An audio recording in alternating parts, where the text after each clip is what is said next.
તમને પગનો દુખાવો જો ઓછો કરવો હોય તો હા હા હા કીધું મેં એ બેનના સવારના ખરીદી કરવા આવ્યા ત્યારે જ. હા હા તો કે ભલે હું આવી જઈશ એક વખત. મને દેશી દવા ફાવતી નથી, મને ગરમ લાગે. મને દેશી દવા કોઈ દી ગરમ ન લાગે. દેશી દવા ગરમ નહીં થાય.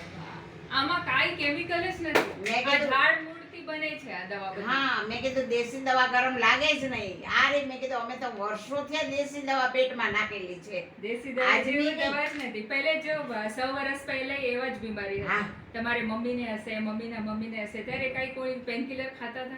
કાંઈ નહીં. પેનકિલર આ જોવામાં નથી આવી. હળદરની પટ્ટી બાંધી, હળદર પી લીધી, દૂધમાં મિક્સ કરીને ખેતરમાં જતા. ખેતરમાં જતા. દિવસભર તડકામાં કામ કરતા. હા. કોઈને તકલીફ થતી ના.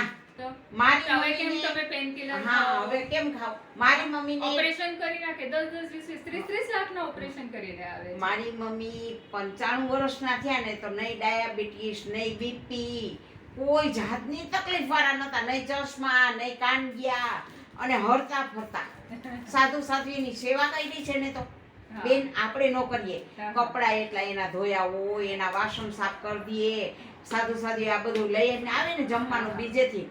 ઈ મારી મમ્મીને એમ કે તમે આમાં જમી લ્યો. અમારે છે ને સાધુ સાધ્વી